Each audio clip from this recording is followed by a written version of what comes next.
Ça se passe chez vous, une présentation de la MRC de Charlevoix. Bonjour, mon nom est Lydia Duchesne et bienvenue à Ça se passe chez vous. Aujourd'hui à l'émission, nous recevons Mme Claudette Simard, préfète de la MRC de Charlevoix, Nancy Tremblay de la Corporation de mobilité collective de Charlevoix, ainsi que Justine Simard de Tourisme Charlevoix. Bonne émission!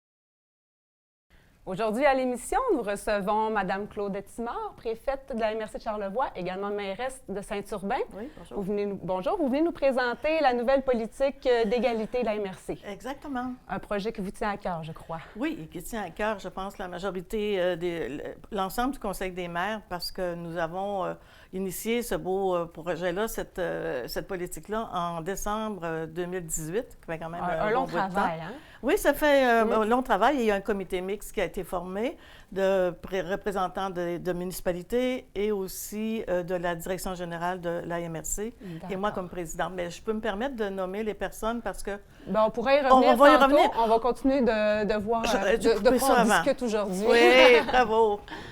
Ensuite, Mme Nancy Tremblay de la Corporation de mobilité collective de Charlevoix. C'est bien ça? Oui. Donc, on parle de quoi aujourd'hui?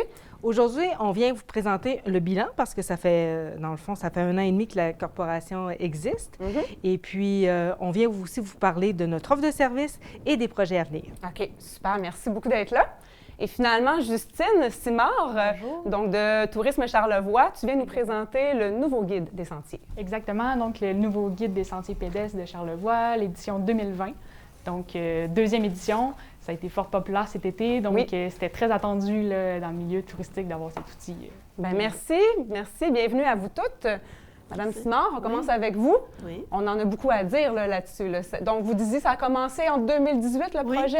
Le projet a été initié par le groupe Femmes et politique de la capitale nationale et le Conseil des maires a accepté, bien sûr, de travailler sur cette politique-là. Et la décision du Conseil a été de former un comité mixte avec aussi des hommes à l'intérieur de ce comité-là et avec la direction générale de la MRC de Charlevoix. Alors, nous avions sur le comité Mme Karine Horvat, bien sûr, directrice de la MRC, Mme Chantal Dufour du Centre de femmes de Charlevoix, qui a une expérience incroyable au niveau des femmes et des préoccupations et des inéquités.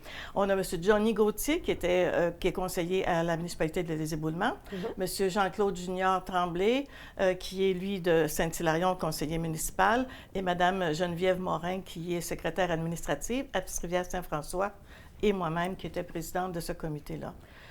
Quoi c'est important d'avoir des hommes sur ce comité-là? Ouais. C'est quoi leur vision à eux là-dedans? Bien, moi, en plus, ce sont des jeunes.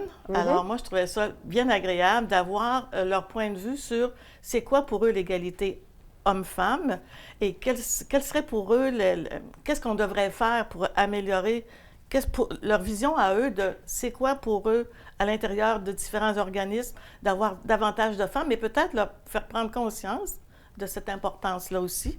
Mais je vous dirais qu'à travers nos discussions, ce sont majoritairement eux qui ont plus parlé que les femmes autour de la table. Parce que c'est quelque chose qu'eux, ils vivent aussi par la bande. Oui, aussi, mais vous savez, c'est la nouvelle génération. Alors, pour ces hommes-là, ça a été fort intéressant. Puis j'ai oublié de mentionner, comme je savais que ça m'arrive, j'ai oublié de parler de Mme Thérèse Lamy, qui est conseillère à la ville de Baie-Saint-Paul et qui, bien sûr, était à cette table sur le comité mixte. Alors, Mme Lamy, excusez-moi, mais ça doit être très important de l'avoir avec nous, puisqu'elle est seule conseillère à la ville de Baie-Saint-Paul. Alors, on trouvait ça pertinent de l'avoir avec nous. Et puis là, vous me disiez, c'est la première MRC au Québec? La première MRC de la capitale nationale. Dans la capitale nationale, il y a 6 MRC. Et c'était nous, la première, qui avons décidé d'embarquer dans ce projet-là. Et je vous dirais qu'au niveau du Conseil des maires, c'était oui, tout de suite, qu'est-ce qu'on peut faire pour améliorer la participation des femmes au sein de comités, de conseils d'administration ou de comités consultatifs ou en politique aussi. Alors, je pense que ça vaut la peine de saluer ça parce que je suis très fière d'avoir pu amener ça pour nous dans Charlevoix. Oui, et puis on est en 2020, là, c'est encore d'actualité. On a encore besoin d'une politique d'égalité. Oui. Pourquoi? C'est où que le bas blesse? Bien, le bas blesse, c'est sur avec les statistiques que nous avons ressorties en lien avec les hommes-femmes, en lien avec les salaires, en lien avec comment je dirais ça, la diversité sociale, les préoccupations sociales qui sont bien présentes et qu'on vit, la pauvreté que l'on vit, les chantiers, quand on parle d'aide alimentaire, tout ça fait en sorte qu'il faut s'assurer qu'on ait plus de femmes partout, dans tout ce qui s'appelle économie, qui s'appelle communautaire, social, politique. Les secteurs. Il faut avoir davantage de femmes parce que moi, je suis convaincue que ça fait une différence.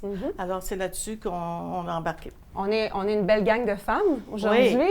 Vous en pensez quoi? Vous, comment vous le vivez? Des femmes dans tous les secteurs, on en a besoin? Bien, moi, je trouve ça très intéressant d'entendre Mme la préfète nous parler de ça. Je ne savais même pas que les MRC pouvaient adopter une politique en ce sens-là. Oui. C'est drôle parce que moi, ma perception par rapport à ça, c'est qu'il y a beaucoup de femmes déjà qui sont en politique. Ben, comme moi, c'est ma vision des choses. Ou qui occupent des postes de direction. Oui, qui occupent des postes de gestion, des postes de direction, mais également, puis on le voit avec la nomination de Mme Comeau, dans le fond, 2 préfètes aujourd'hui dans Charlevoix. Donc, en tout cas, on semble être précurseurs. S'il y a des énergies à mettre en place puis des politiques, bien, je les salue.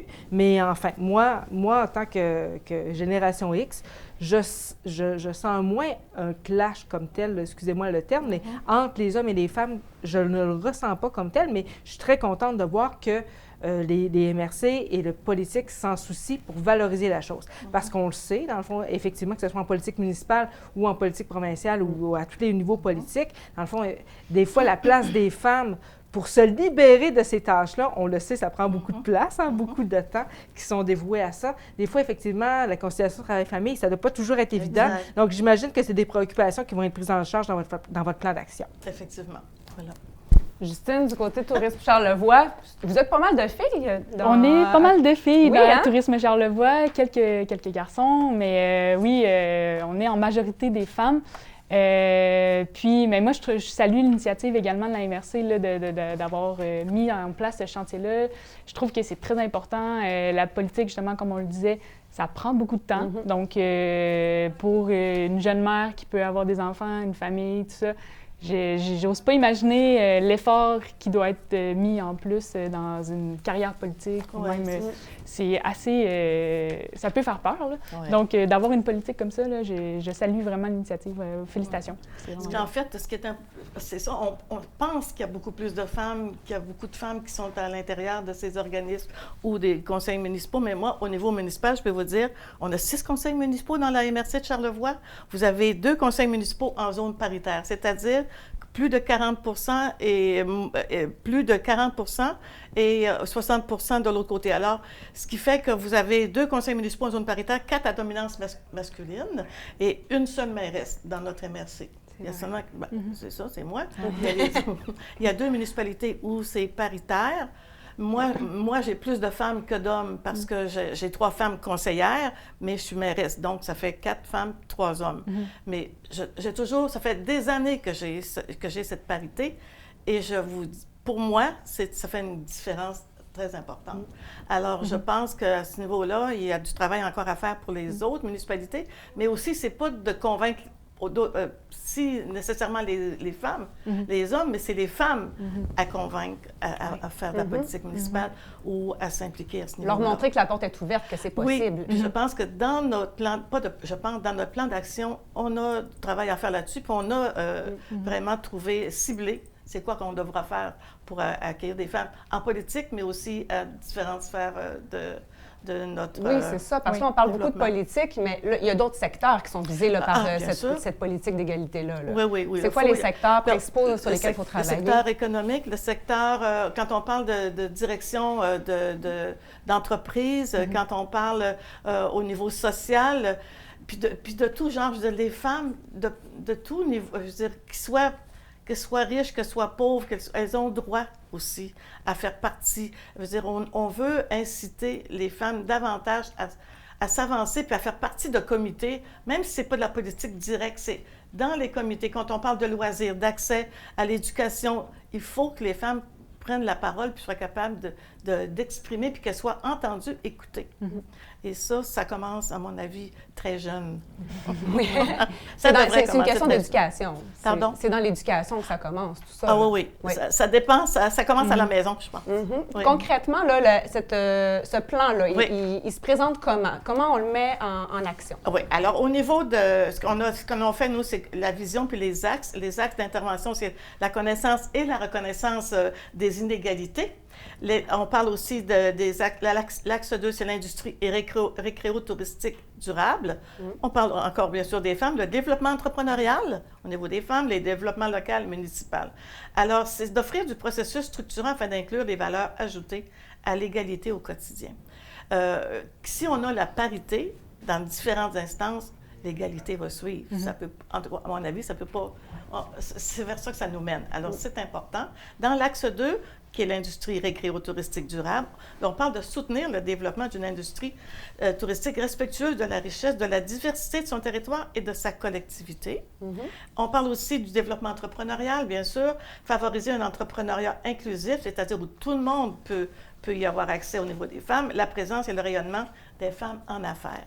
Souligner davantage ce que les femmes font en affaires et d'avoir des femmes qui réussissent très bien. Il faut en parler, il faut qu'elles puissent être aussi des mentors vis-à-vis d'autres jeunes femmes qui sont intéressées à différents niveaux, au niveau économique ou affaires.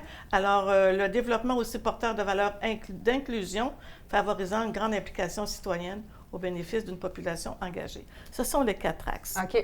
Les axes, maintenant, il faut aller en action. Oui, c'est ça. Qu'est-ce qu'on fait? Comment on l'applique? Je vais y arriver. Parce que là, je le dis, je lis parce que je vais me perdre.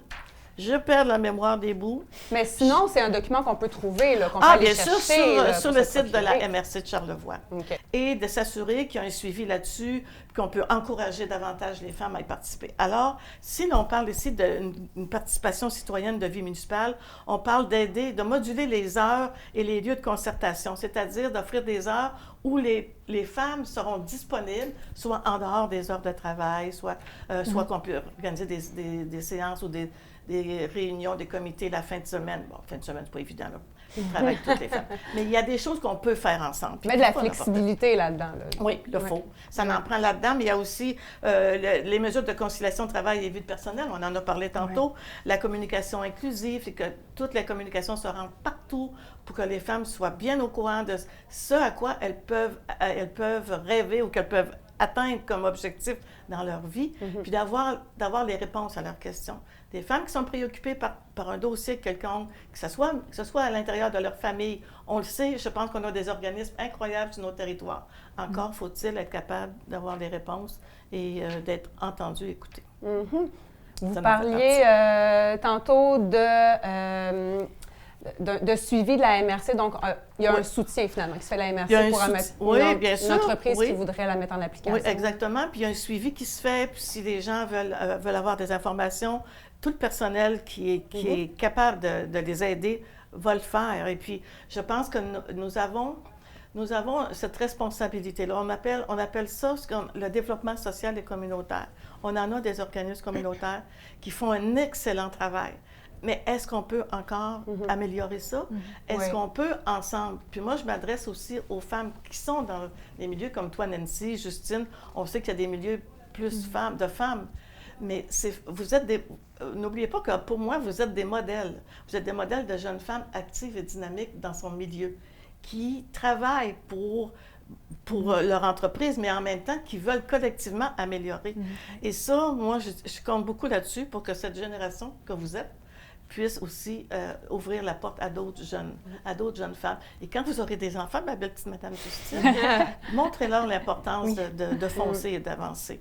Merci. Ce sont des bonnes valeurs. Merci beaucoup, Madame Simard. On en reparle, là. Oui, parce que il y a beaucoup de matière là-dedans. Oui, merci. Oui.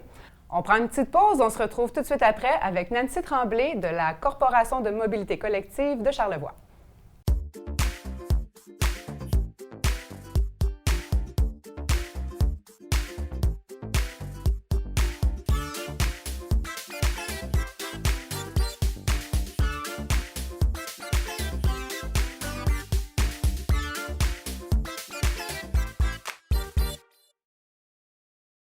Bon retour parmi nous. On poursuit avec Nancy Tremblay. Donc, vous êtes la directrice de la Corporation de mobilité collective de Charlevoix.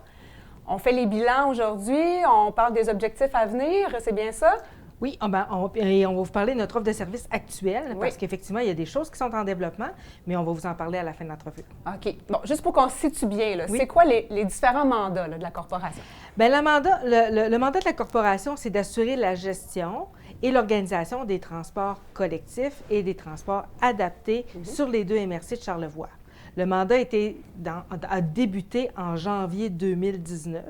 Donc, les MRC, ça fait depuis plus de 30 ans, je crois, là, si je ne me trompe pas, 20-30 ans qu'ils avaient la compétence et ils organisaient déjà le transport adapté et le transport collectif sur leur territoire. Mais pour améliorer les services, donc depuis plus de 7 ans, les 2 MRC avaient travaillé via le développement social intégré, un chantier pour améliorer la mobilité des citoyens de Charlevoix sur le territoire. Et la première action pour améliorer les services était la création d'un organisme qui allait être un guichet unique. Donc, Pour regrouper là, tout l'ensemble de ces services-là. exactement, parce que d'avoir une frontière à Saint-Hilarion qui situe, on comprend qu'il y a des régions administratives, il y a des frontières qui s'organisent au niveau politique, Oui. mais au niveau de la fluidité de la mobilité, ça devenait difficile de gérer ça avec deux organismes différents. Donc, les élus ont pris la décision, les élus des 2 MRC ont pris la décision de donner leur mandat d'organisation des transports à un organisme, à un OBNL, donc la Corporation de mobilité collective, pour organiser le service et assurer la gestion là, pour améliorer les services de mobilité sur l'ensemble du territoire. Donc là, vous travaillez finalement avec toutes les municipalités. Là. Vous faites le pont entre tout le monde pour gérer tout ça, puis organiser tout ça. Absolument. Moi, actuellement, l'offre que nous avons, c'est que on vient de déposer le bilan. Là. Dans le fond, on a fait environ 38 000 déplacements, tout confondu, là, tout territoire confondu sur l'ensemble du territoire de Charlevoix. Tout type de déplacement Tout type de déplacement aussi? confondu. OK. Un déplacement, la différence entre un déplacement en transport collectif et un déplacement en transport adapté, c'est que, dans le fond, c'est un déplacement pour une personne. Et puis, mais c'est juste que le transport adapté, c'est une prestation de service porte à porte, parce que la personne a besoin de soutien pour embarquer à bord du véhicule. Mais c'est la seule différence. Donc, 38 000 déplacements pour des personnes qui ont un handicap physique ou qui n'en ont pas. Donc, on a fait cette année. Ça, c'était la saturation. Dans le fond, c'est ce que faisaient également les 2 territoires à l'époque également. Donc, on a assuré la gestion de ces 38 000 déplacements-là. Donc, ça, c'est le bilan de cette année pour 2019. OK. Non, l'offre de service qu'on offre encore pour 2020, c'est toujours cette offre de service-là, sur réservation, sauf que la différence, c'est que les gens communiquent avec nous seulement au 418-400-80-80 et ils font une réservation en amont, donc 24 heures à l'avance. OK. On demande aux gens de communiquer avec nous pour qu'on puisse assurer la répartition du déplacement sur le territoire. Ça, c'est l'offre de service actuelle. OK. Parce que là, présentement, c'est quoi votre capacité, en fait, là, de transport à faire, mettons, en une journée? Là? Combien de transports vous êtes capable de faire en une journée? Ça ne se compte pas nécessairement en une journée. On fonctionne beaucoup plus en fonction du type de déplacement qui sont demandés. On a 2 circuits qui sont réguliers, qui sont toujours sous réservation, mais qui sont réguliers. Actuellement, on a un circuit qui permet de partir de Baie-Saint-Paul et se rendre aux éboulements le matin, dans le fond, et de passer à 7h30 au quai de Saint-Joseph-de-la-Rive pour les gens qui travaillent ou qui veulent accéder à l'île aux Coudes ou sortir de l'île aux Coudes. Donc, à 8h, dans le fond, à 7h moins quart, on part de Baie-Saint-Paul et on se rend jusqu'aux éboulements en passant par Saint-Joseph-de-la-Rive pour 7h30 et on revient. Donc, cette desserte-là, donc les gens communiquent avec nous, mais ils peuvent avoir accès à ce service-là du lundi au vendredi le matin et à 3h, on repart de Baie-Saint-Paul et on peut revenir Dans le sens inverse. Pour les éboulements et à 3h30 pour revenir. Puis combien de personnes à la fois on peut Donc, transporter comme ça? actuellement, au niveau de notre équipement, on a une capacité de 24 personnes. OK, quand même. Donc, et puis, on ne met pas 24 personnes à bord actuellement, mais c'est une capacité de 24 personnes. OK. Mais il y a des gens qui utilisent ce service-là. Ils communiquent avec nous en amont. Il y a des gens qui l'utilisent du lundi au vendredi parce qu'ils travaillent, parce qu'ils vont à l'école pour X, Y raison. Et puis, mais il y a des gens aussi qui l'utilisent de façon occasionnelle pour aller faire leurs courses, des rendez-vous médicaux, etc. Oui. Donc, pour tout motif, donc ce circuit-là est établi, donc du lundi au vendredi, le matin et en fin de journée pour permettre cette desserte-là. Du côté de la 138, Oui. dans le fond, il y a des déplacements que faisait Intercar. Intercar, qui est un service d'interurbain, hein, tout le monde le sait, qui avait une liaison 3 départs par jour qui passait sur Charlevoix. Qui se rendait jusqu'au Qui se rendait Saguenay, jusqu'à... aux Côtes-Nord? Non, qui se rend Non? seulement jusqu'à Québec. Dans le OK. fond, la desserte d'Intercar, c'était 3 départs. Tu avais 2 départs de Bécomo qui se rendaient à Québec Oui. et tu avais un départ de la Malbaie qui se rendait à Québec. Donc, ça permettait aux gens de Charlevoix d'utiliser les services d'Intercar 3 fois par jour pour se déplacer de la Malbaie vers Baie-Saint-Paul et de Baie-Saint-Paul vers la Malbaie selon les horaires d'Intercar. Avec la pandémie, donc là, Intercar a des... et dans le fond, a dû mettre, dans le fond, un arrêt sur sa prestation de service. Oui. Et puis là, la reprise se fait de façon très progressive. Et puis, actuellement, donc, ils font même une reprise non seulement progressive, mais en diminuant. Donc, ils étaient déjà 3 jours. Là, ils sont diminués à 2 jours. C'est difficile, puis économiquement, puis on le comprend, c'est des enjeux là, de faire des déplacements. Alors, à cet égard-là, ce que la corporation a fait, c'est que nous, on est venu pallier à ce besoin-là. Donc, pour les travailleurs, dans le fond, surtout pour les travailleurs, dans le fond, en temps de pandémie, les travailleurs se sont mis à communiquer avec nous et à dire, nous, avant ça, soit qu'on travaillait, on utilisait du covoiturage avec nos collègues pour se déplacer d'un pôle à l'autre ou pour X, Y raison. Dans le fond, ils utilisaient d'autres services ou des services Intercar. Et là, il n'était plus question.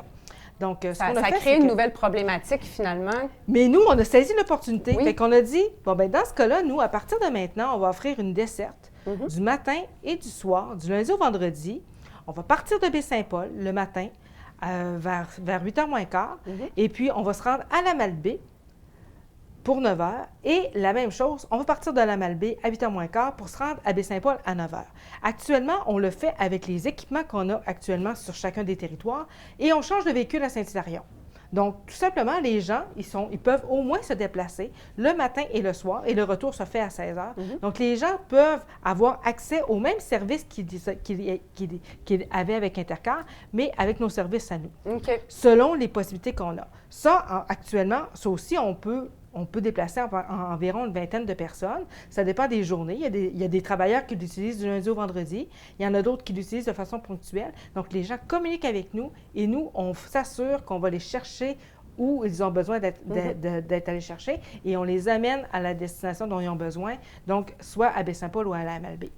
Ça, c'est l'offre présente. Ça, c'est l'offre présente, plus tous les déplacements que l'on peut faire sur les territoires de la MRC de Charlevoix et de la MRC de Charlevoix-Est en fonction de nos capacités de déplacement. Donc, les gens y appellent et ont dit, moi, je demeure à Clermont, j'ai besoin d'aller à l'hôpital à la Malbaie, mon rendez-vous est à 10 h. Parfait, on va aller vous chercher genre vers 9 h, puis après ça, on va vous ramener. Donc, c'est la façon dont ça fonctionne.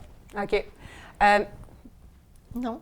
J'aimerais ça qu'elle nous parle de nos nouveaux des services qui sont offerts. C'est ça. Oui. Mais ça, actuellement, c'est les offres de services qu'on a à venir parce que, effectivement, Mme Simard est au courant parce que Mme Simard fait partie de mon conseil d'administration. Donc, et en plus, elle est préfète, donc elle a beaucoup, à voir dans qu'est-ce qui s'en vient? Qu'est-ce qu'on peut espérer? Ça, c'est l'offre actuelle, donc, qui va avoir lieu jusqu'à ce qu'on change de modèle d'affaires. Actuellement, on a bénéficié d'une aide supplémentaire, donc d'une aide des Alliances de la solidarité sociale de la capitale nationale. Donc, ça nous a permis d'engager une ressource professionnelle, donc Mme Marilyn Thibault, qui actuellement est aménagiste et qui est en train de nous dessiner une nouvelle desserte sur horaire. Les gens ils n'auront plus besoin de communiquer avec nous. Plus de réservation à l'avance. Plus de réservation à l'avance, pas pour l'ensemble de l'œuvre, mais pour plusieurs déplacements en transport collectif. Donc, nous, on est en train de mettre en place, de dessiner une desserte interrégionale, sans réservation, qui va nous permettre aux gens de se déplacer d'une région à l'autre. Le matin, on espère le midi et le soir. Donc, du lundi au vendredi, c'est ça qu'on a sur le feu actuellement. OK. Et ensuite, des déplacements des villages vers ces dessertes régionales-là qui vont permettre de faire des allers-retours sans problème, toujours sans réservation. Fait que nous, on arrive avec une desserte très organisée où est-ce que les gens n'auront plus besoin de communiquer avec nous pour savoir quand est-ce que tu peux venir me chercher. Ça va être déjà des horaires définis qui vont être connus avec des outils de communication. Dans le fond, ça va ressembler à une desserte urbaine, mais dans une région comme la nôtre. Sur un territoire plus étendu. Exactement. Donc ça, c'est ce qu'on a dans les cartons. Actuellement, il y a des aides financières qui vont être demandées au ministère des Transports. Et puis, on va présenter ça au MRC parce que c'est eux qui ont la compétence. Moi, je suis seulement leur mandataire. Et puis, donc, normalement, on devrait être en mesure de changer ce modèle d'affaires-là. On le souhaite, là, dans le fond, au printemps là, 2021 pour pouvoir faire un grand lancement avec des outils de communication et que les gens puissent, dès l'été 2021, pouvoir utiliser ces services-là de façon fluide avec une desserte bien identifiée avec des panneaux d'arrêt là, sur le territoire de Charlevoix. Super. Si on veut plus d'informations pour terminer, on se rend où pour trouver de l'information? Bien, actuellement, on n'a pas d'outils de communication comme tel. Dans le fond, les gens communiquent avec nous. 418-400-80-80, font le 1. Dans le fond, mon équipe est là pour répondre à leurs besoins. On répond, d'habitude, on ne répond pas non, là, dans la mesure du lundi au vendredi. Là. Dans le fond, on est en mesure d'essayer de trouver une solution pour faire le déplacement de la personne. Merci beaucoup, Mme Tremblay. Ça m'a fait plaisir. À une prochaine. On prend une petite pause. On se retrouve tout de suite après avec Justine Simard de Tourisme Charlevoix.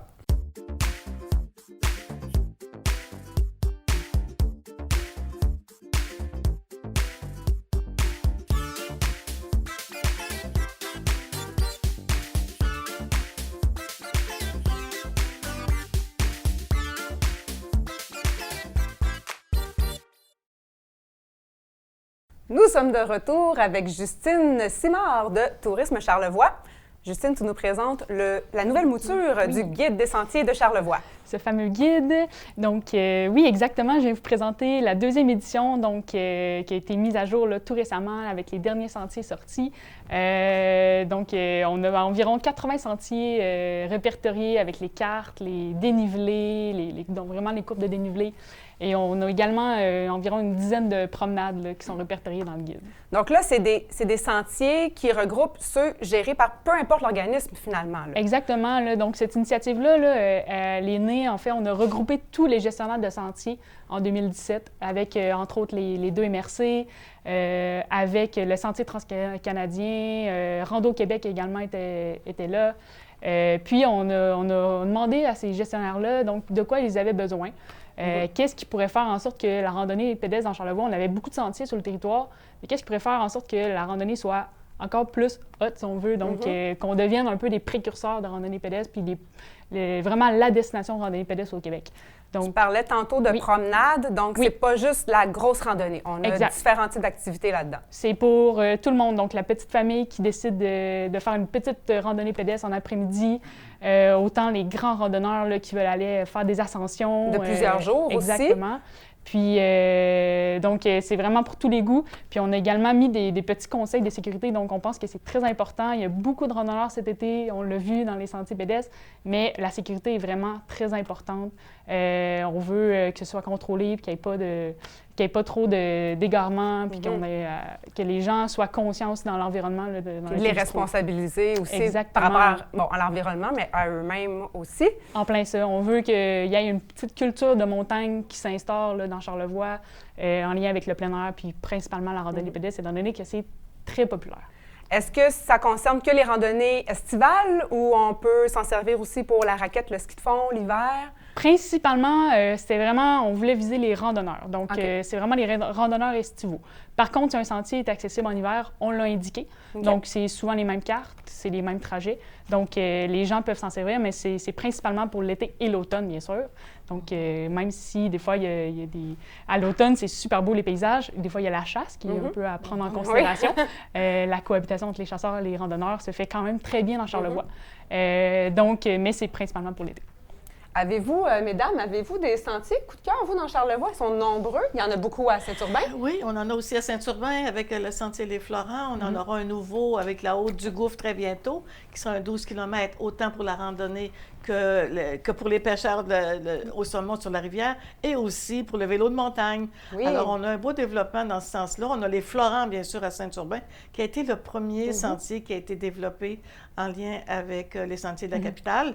Et je pense qu'on doit avoir ce service-là d'avoir des sentiers, des kilomètres de sentiers de randonnée pour faire connaître davantage au tourisme toutes les beautés de Charlevoix. Oui. Alors, moi, je trouve ça génial. Tellement pour de belle l'ensemble. façon de visiter la place. Effectivement. Puis je pense qu'avec la pandémie qu'on a vécue et qu'on vit encore aujourd'hui, je pense que ça nous fait aussi réaliser tout ce qu'on a sur notre territoire et qu'on doit privilégier, qu'on doit sillonner, en tout cas, pour les gens aussi de Charlevoix. Ouais. Oui, ça devient un besoin. Rapidement, pour terminer, où on peut le trouver, le guide? Dans nos bureaux d'information touristique qui sont disponibles, ils sont distribués gratuitement. Donc, je vous invite à venir vous en procurer quelques copies. Et c'est distribué à l'année? Ou là, oui. c'est le temps maintenant? Là, Non, d'aller en c'est à chercher? l'année OK. là, jusqu'à épuisement de nos copies pour l'instant, puis on pourra peut-être renouveler s'il y a des nouveaux sentiers qui s'ajoutent. Puis, il est également disponible en ligne, donc en version PDF. Là, Sur le notre site de Tourisme Charlevoix? Exactement. D'accord. Donc, s'il y a des nouveaux sentiers tout le temps, on s'imagine que c'est quelque chose qui va être refait à chaque année aussi? Peut-être. On l'espère? Mais je pense qu'ils sont capables de le voir quand même sur les sites et on est Oui, aussi c'est membre de différentes revues et puis que les gens sont capables de suivre. Les mises à les jour sont nouveautés. toujours disponibles. Exactement, c'est ça. On fait toujours le lien avec les nouveaux sentiers, il n'y a pas de problème. C'est juste une uniformisation des cartes là, qui est faite Ça. dans le guide et aussi plus de renseignements sur justement les précautions à prendre et tout ça. Parfait. Merci beaucoup, Justine. Plaisir. Merci à vous, mesdames, Ça fait pour plaisir. votre passage chez nous. Donc, merci à vous également pour votre présence. On se revoit très bientôt à un prochain rendez-vous. Merci.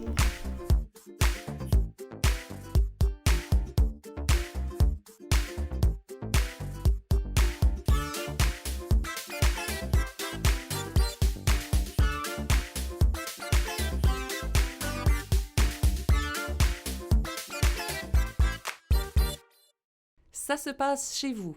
Une présentation de la MRC de Charlevoix.